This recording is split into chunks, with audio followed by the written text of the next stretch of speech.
Bunu daha önce hiç kimse sana böyle söylemedi. Hayatında tekrar tekrar yaşadığın o tıkanıklıklar, aynı noktaya gelip durman, bir şeyi çok istemene rağmen bir türlü ilerleyememen. Bunların sebebi sandığın şey olmayabilir. Bu videoda şunu fark edeceksin. Seni durduran şey dış koşullar değil, farkında bile olmadığın bir iç mekanizma. Ve bunu fark ettiğin anda her şeyin tonu değişmeye başlayacak. Şimdi sana bir soru soracağım ve bu soruya hemen cevap vermeni istemiyorum. Sadece içinde yankılanmasına izin ver. Hayatında neden yine böyle oldu dediğin anlar çoğaldı mı?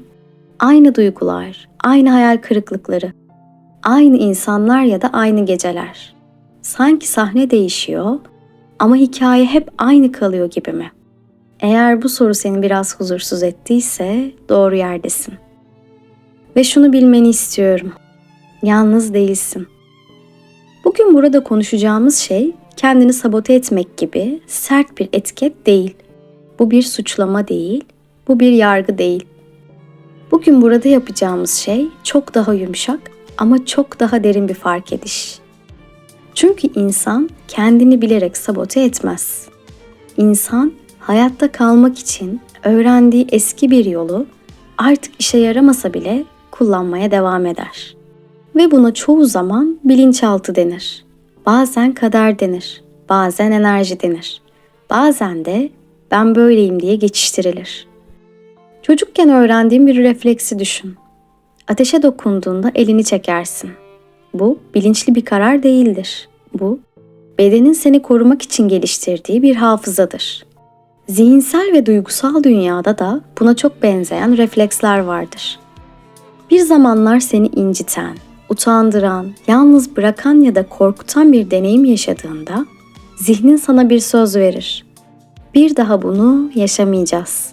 Ve işte o söz yıllar sonra bile çalışmaya devam eder. Sen artık yetişkinsindir ama o söz hala aktiftir. Birçok insan neden bu kadar istiyorum ama bir türlü olmuyor diye sorar. İlişkilerde, para konusunda, görünür olmakta, kendi sesini duyurmakta. Sanki içten içe bir el frene basıyordur. İşte bugün bu frenin nereden geldiğine birlikte bakacağız. Ama bunu yaparken kendini hırpalamadan, suçlamadan, yargılamadan. Çünkü bu fren senin düşmanın değil. O sadece artık güncellenmesi gereken eski bir sistem. Astrolojide bazen haritalarda 12. ev vurgusunu görürüz. Bu ev görünmeyeni anlatır. Bilinçaltını, bastırılmış duyguları, farkında olmadan taşıdığımız yükleri. 12. ev güçlü olduğunda kişi çoğu zaman neden zorlandığını tam olarak kelimelere dökemez. Ama bir ağırlık hisseder. Sanki görünmez bir şey onu aşağı çekiyordur. Bu kader değildir. Fark edilmek isteyen bir bilinçaltı çağrısıdır. Spiritüel öğretilerde de benzer bir şey söylenir. Işık karanlıkla savaşmaz, onu aydınlatır. Yani senin içindeki o sabotaj gibi görünen mekanizmayı yok etmen gerekmez. Onu görmen yeterlidir. Çünkü görülen şey dönüşmeye başlar. Görülmeyen ise aynı şekilde çalışmaya devam eder. Belki de son zamanlarda enerjinin düştüğünü hissediyorsun. Sabah uyanıyorsun ama tam uyanmamış gibisin. Bir şey yapmak istiyorsun ama erteleyip duruyorsun. Kendine kızıyorsun. Neden böyleyim diyorsun.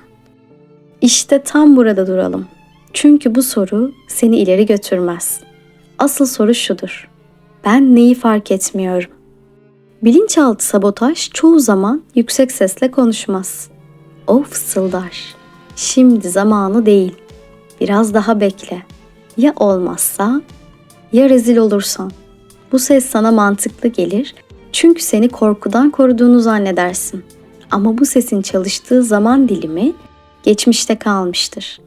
Sen artık o küçük çocuk değilsin. Ama içindeki sistem hala o çocuğu korumaya çalışıyordur. Bazen insanlar sana aynalık yapar.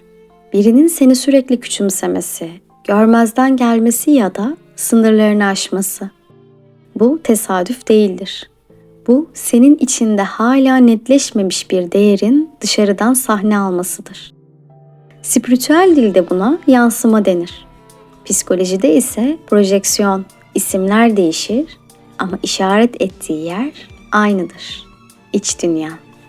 Astrolojide Satürn sembolü vardır. Kısıtlar, sınırlar, gecikmeler. Ama Satürn aynı zamanda ustalıktır. Bir şey zor geliyorsa orada bir öğretmen vardır. Hayat seni cezalandırmaz, eğitir. Ama bu eğitimi farkındalıkla alırsan hafifler, dirençle alırsan ağırlaşır. Şimdi belki şunu düşünüyorsun. Peki ne yapacağım? Henüz bir şey yapma lütfen. Sadece dinle. Çünkü bilinçaltı dönüşüm eylemden önce fark edişle başlar. Bugün senden tek ricam şu. Kendinle kavga etmeyi bırak. Kendini itip kalkmak seni ileri götürmez. Ama kendini duymaya başlarsan çok şey değişir. Belki de bugüne kadar güçlü olman gerektiğini düşündün. Her şeyi tek başına halletmen gerektiğini.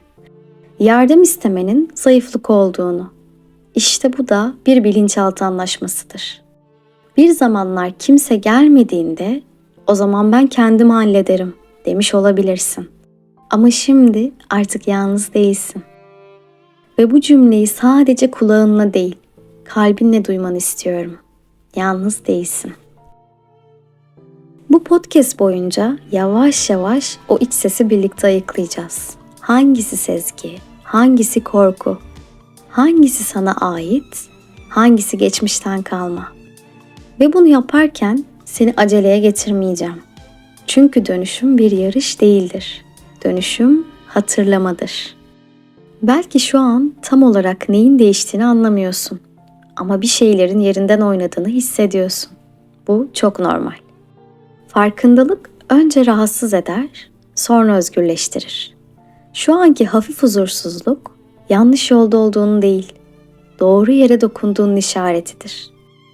Ve burada küçük ama çok gerçek bir tavsiye vermek istiyorum. Bugün kendinle ilgili sert bir düşünce geldiğinde onu hemen düzeltmeye çalışma. Sadece şunu sor. Bu düşünce bana neyi öğretmeye çalışıyor? Cevap hemen gelmeyebilir. Ama o soru iç kapıları aralar. Eğer bugüne kadar kendini sabote ettiğini düşündüysen aslında hayatta kalmaya çalışıyordun. Ve bu utanç verici değil. Bu insani. Şimdi ise hayatta kalmaktan yaşamaya geçme zamanı geliyor. Acele etmeden, yumuşakça, kendi ritminde. Şimdi bu bölümümüzde biraz daha derine iniyoruz. Çünkü bilinçaltı, sabotaj dediğimiz şey soyut bir kavram değildir. Gündelik hayatın tam ortasında çalışır. Sabah kalktığında, bir mesaj yazıp yazmamak arasında kaldığında, bir fırsat önüne geldiğinde ama içinden bir ses sonra dediğinde, işte tam oralarda devrededir. Çoğu zaman onu fark etmeyiz. Çünkü bize çok tanıdık gelir. Sanki kendi düşüncemizmiş gibi konuşur. Oysa o ses bugünkü senin sesin değildir. Geçmişte seni korumaya çalışan bir parçanın yankısıdır. İlişkiler bu mekanizmanın en net görüldüğü alanlardan biridir. Birini tanımaya başlarsın, başta her şey iyidir. Ama bir noktadan sonra geri çekilme ihtiyacı hissedersin. Ya da tam tersi, seni gerçekten göremeyen insanlara fazlasıyla bağlanırsın. Sonra da neden hep aynı tip insanlar diye sorarsın. Burada kaderden çok tanıdıklık vardır. Bilinçaltı bildiği duyguyu güvenli zanneder. Sana iyi geleni değil, tanıdık olanı seçer. Çünkü tanıdık olan kontrol edilebilir görünür. Eğer çocukken sevgi koşulluysa, yetişkinlikte de sevgi için çabalamak normal gelir. Eğer değer görmek için sessiz kalmak gerekiyorsa, sınır koymak suçluluk yaratır. İşte sabotaj burada başlar. Sen mutlu olabileceğin bir ilişki ihtimaline yaklaştığında, içeriden bir alarm çalar. Çünkü mutluluk bilinmezdir. Bilinmez olan ise risklidir. Bilinçaltı risk sevmez. O tanıdığı acıyı bile yeni bir ihtimale tercih eder. Para konusu da benzer şekilde çalışır. Birçok insan bolluk istediğini söyler ama para ona yaklaştığında huzursuz olur. Harcarken suçluluk, kazanırken gerginlik, bir adım ileri gittiğinde geri çekilme. Bunun nedeni paranın kendisi değildir. Paranın bilinçaltında neyi temsil ettiğidir. Güç, görünürlük, sorumluluk, ayrışma. Eğer bilinçaltında çok para eşittir yalnızlık ya da para insanı bozar gibi bir kayıt varsa sen fark etmeden frene basarsın. Astrolojide 2. ev ve 8. ev aksı vardır. Değer, güvenlik, paylaşım ve kayıp temaları burada çalışır. Bu aks zorlandığında kişi ya tutunur ya kaçınır. Ya çok sıkı tutar ya da sahip olmaktan korkar. Bu da çoğu zaman çocuklukta oluşmuş güven temaları ile ilgilidir. Para bir araçtır ama bilinçaltı onu bir duyguya bağlamıştır. Görünür olma meselesi de sabotajın sessiz çalıştığı bir alandır. Bir şey üretmek istersin, paylaşmak istersin ama son anda vazgeçersin. Daha hazır değilim dersin. Oysa çoğu zaman mesele hazırlık değildir. Görünür olmanın getireceği yargıdır. Eleştirilmek, yanlış anlaşılmak, dışlanmak.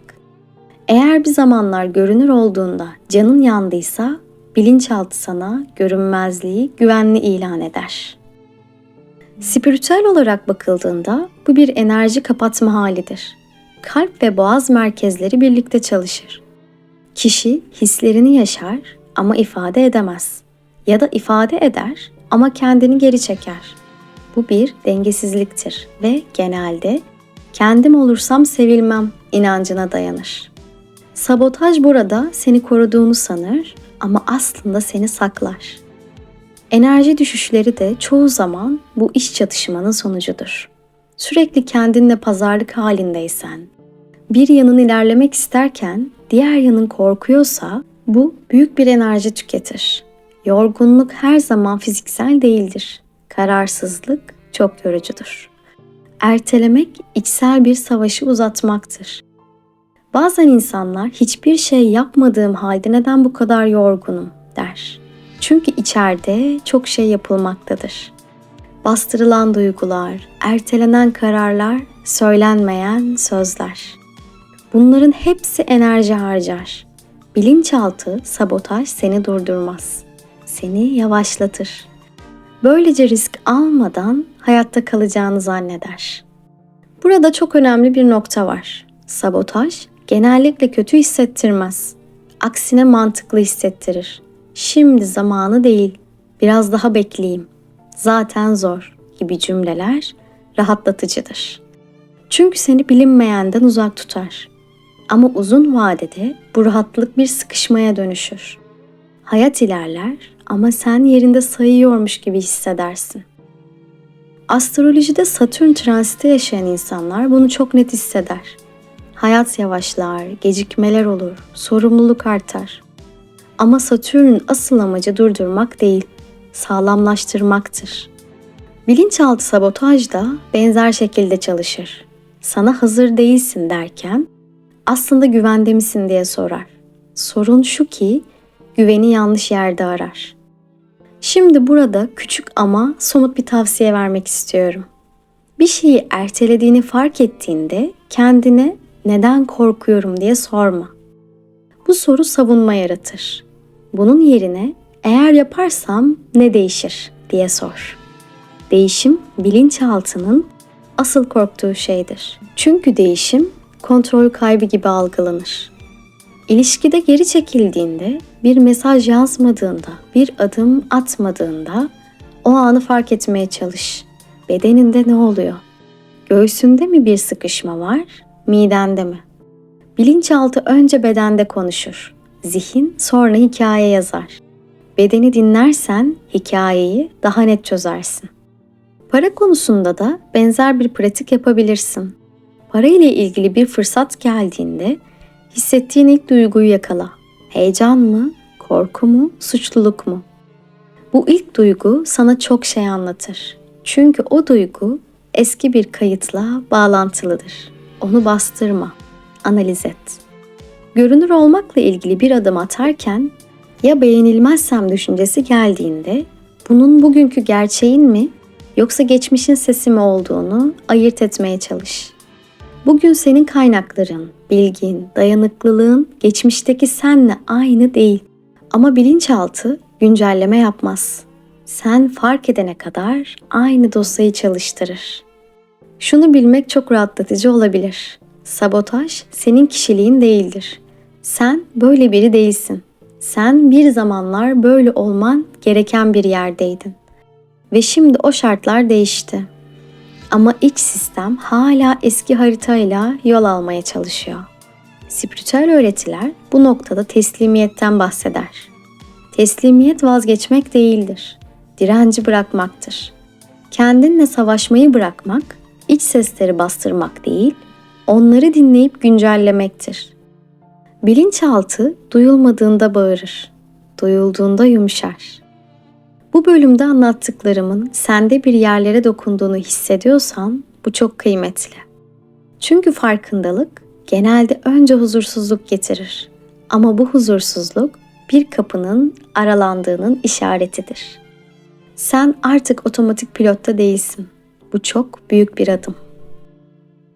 Bir sonraki bölümde bu sabotaj döngüsünü nasıl yumuşakça dönüştürebileceğini, kendinle nasıl yeni bir iç anlaşma yapabileceğini konuşacağız.